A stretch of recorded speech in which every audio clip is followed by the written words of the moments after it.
Boa noite a todos e a todas. Meu nome é Marcelo Trindade de Almeida. Eu sou sócio do escritório Trindade Arzeno, que presta assessoria jurídica ao ANDES, Sindicato Nacional dos Docentes das Instituições de Ensino Superior. O assunto hoje é o ensino à distância, não é? Que está em vias de ser implantado na Universidade Estadual de Maringá. Antes de falar especificamente sobre o ensino à distância, é importante nos atentarmos que a Constituição Federal traz uma série de garantias, né? Garantias relacionadas à educação e relacionadas ao trabalho do servidor público, no qual é evidente que se enquadram os professores da Universidade Estadual de Maringá. Pois bem, vamos começar, portanto, com os artigos que garantem o respeito ao princípio da isonomia, ou seja, o tratamento igual a todas as pessoas, não é? De que ninguém seja discriminado em decorrência de qualquer condição. Portanto, o ensino à distância ele deve necessariamente preservar esse direito que está inscrito no artigo 5º da Constituição Federal.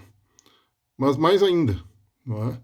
No artigo 206 está estabelecido que será garantida a igualdade de condições para o acesso e permanência na escola.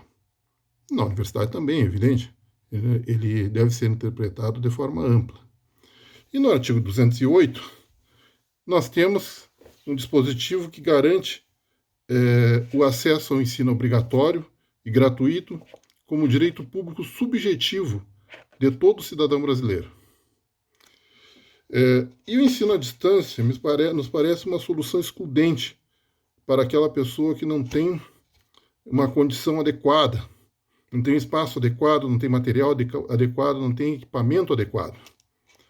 E aí é evidente que ele pode ser excludente tanto com o estudante, quanto também com o trabalhador, não é? Que vai acabar sendo visto de forma diferente e tratado de forma diferente.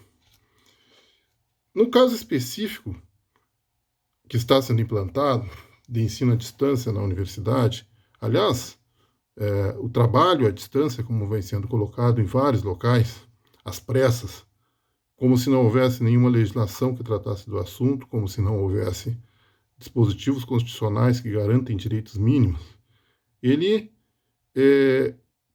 não garante o respeito a esses direitos. Então vamos lá. Primeiro lugar, qual a garantia que a universidade dá a seus professores, não é, de que eles poderão atender adequadamente a exigência feita de ensino à distância nesse momento, de forma emergencial, é evidente, porque ninguém esperava até pouco tempo atrás que isso acontecesse, mas ainda assim exigido como se fosse algo praticamente natural, inerente à capacidade dos professores. Nós sabemos que a grande maioria dos professores das universidades públicas não fizeram concurso e nem tampouco têm formação para o trabalho com o ensino à distância. Não é? Quantos professores têm especialização no trabalho em ensino à distância?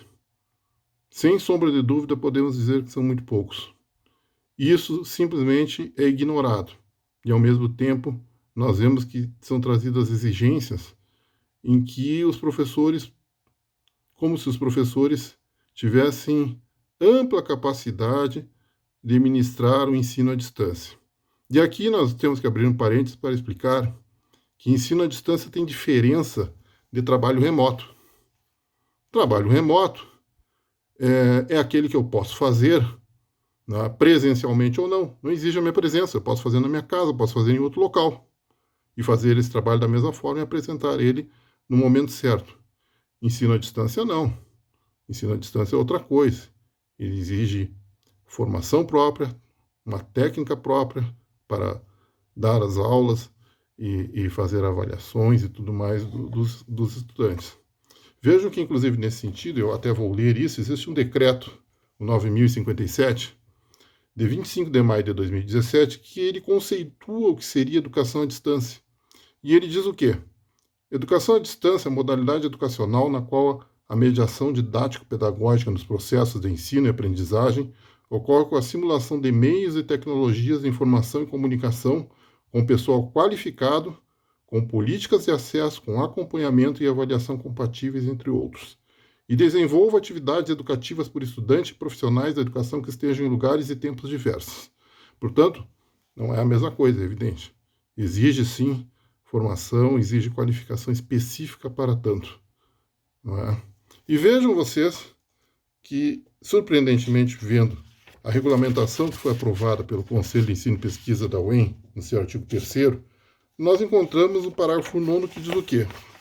Esse parágrafo diz que é de responsabilidade do professor definir o conjunto de ações, intervenções, atividades e avaliações a serem realizadas, de modo a manter a equivalência de valor formativo em relação à disciplina oferecida de modo presencial. Ou seja, tudo bem que o professor tem essa responsabilidade de definir o conjunto de ações, intervenções e atividades. Mas aqui atribuem ao professor a responsabilidade por manter a equivalência de valor formativo em relação à disciplina oferecida de modo presencial. E se o professor não estiver preparado para isso, se não estiver condicionado para tanto? Tá? E nós sabemos que a grande maioria dos professores não tem essa formação necessária. Qual a consequência disso? Imagina o professor, então, que esteja em estágio probatório, ou que tenha um contrato temporário, que poderia talvez ser renovado, ou não, dependendo do seu desempenho. Como que ficam esses professores? A regulamentação não diz nada disso. Portanto, há sim tratamento diferenciado. Mas vamos um pouco mais. Vamos além, vamos tratar um pouco do direito propriamente dito ao docente enquanto trabalhador. Eu vou tentar resumir aqui, porque o meu tempo é bastante escasso. Vejam que nada praticamente mudou em relação aos direitos dos servidores públicos durante o trabalho na pandemia, mesmo com o trabalho à distância. A Constituição Federal continua válida, as leis que garantem direitos continuam válidas. Portanto, é importante deixar claro aqui, não pode haver redutibilidade de vencimentos nesse período. A jornada de trabalho tem que ser garantida conforme a carga horária do regime de trabalho específico do servidor efetivo, ou, no caso do professor temporário, do contrato de trabalho, estabelecido no contrato de trabalho. Não pode ser exigido trabalho extraordinário desse professor sem que seja devidamente remunerado, é claro. Então, se o servidor tiver que trabalhar horas extras, tem direito a horas extras.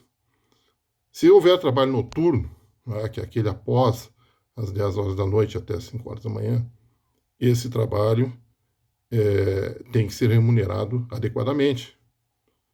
Ele tem que ser considerado, inclusive, com a sua redução.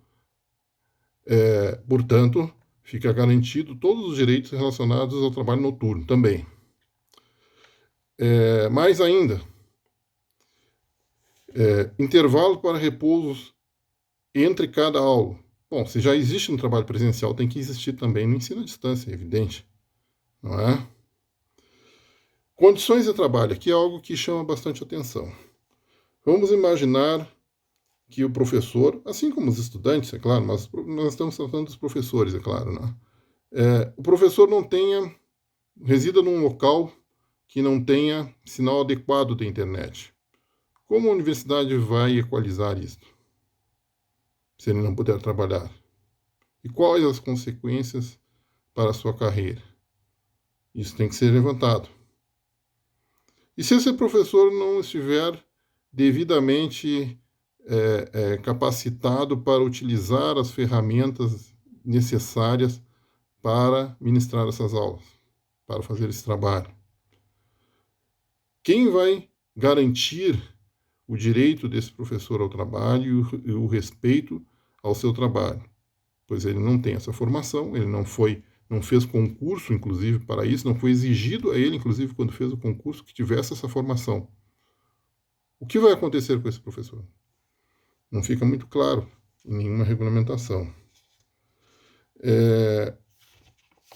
Mais ainda, algo que chama bastante atenção, a questão do respeito à imagem e à privacidade, né, do professor.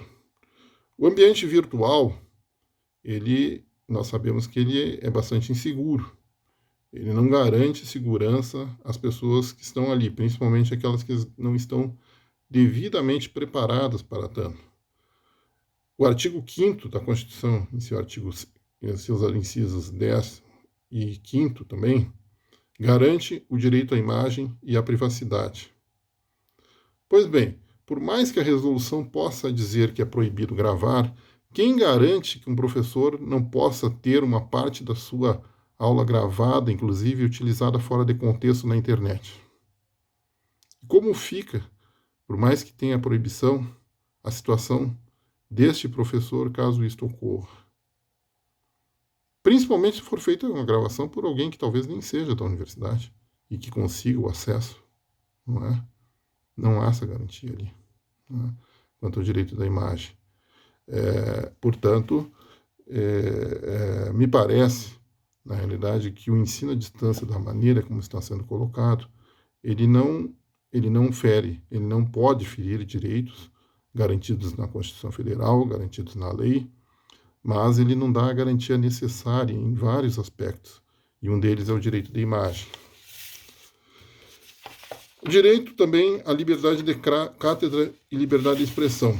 Não é? Ele não pode ser afetado pelo trabalho no ensino à distância, ou não poderia. Mas não é? Nós vemos que uma coisa é no ambiente de sala de aula, onde o professor está em contato apenas com a sua turma, e outra é no ambiente virtual, em que isso pode extrapolar, sim, e muito, inclusive, a tua turma, à medida que a imagem seja utilizada de forma inadequada. Não é? Mais ainda, como isso pode ficar,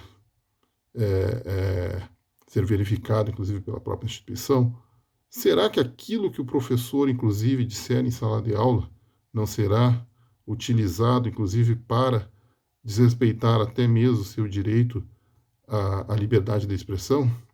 Nós vimos uma situação, alguns meses atrás, em que no Instituto Tecnológico do Distrito Federal, um professor foi suspenso, não é, porque ele criticou a Polícia Militar do Estado de São Paulo. Uma crítica que qualquer cidadão pode fazer, não há nada inadequado, inclusive. Mas esse professor foi suspenso por causa disso, o que chega às raias do assédio moral contra o professor. Então, nós temos vários aspectos aqui que merecem, sim, a análise e que, infelizmente, eu não consigo fazer devidamente, gostaria, mas sei que não é possível no curto espaço de tempo que tenho.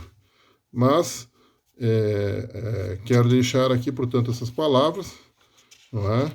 Dizendo que o direito dos trabalhadores, dos docentes, trabalhadores, eles estão mantidos conforme estão na lei. E o ensino à distância, da maneira como está sendo implantado, ele não cumpre esses requisitos exigidos em lei para o ensino à distância, ele não cumpre, não garante totalmente os direitos, inclusive, dos professores enquanto trabalhadores, e não garante também que o ensino à distância atenda aos requisitos que são exigidos para tanto.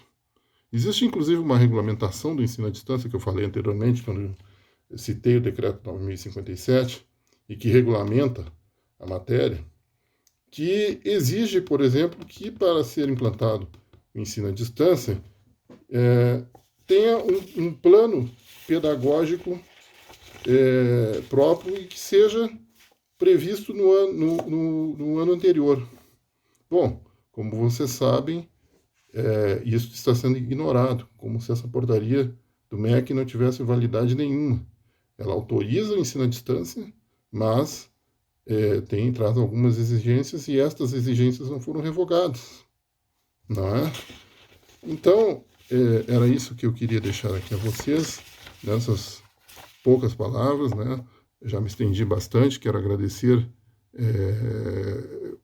o espaço que foi dado aqui e ficar à disposição para futuramente, no momento em que eu, inclusive, esteja disponível, se assim vocês entenderem, eu possa vir a fazer esse debate diretamente com vocês em uma outra live que venha a ser marcada. Obrigado, boa noite a todos e a todas.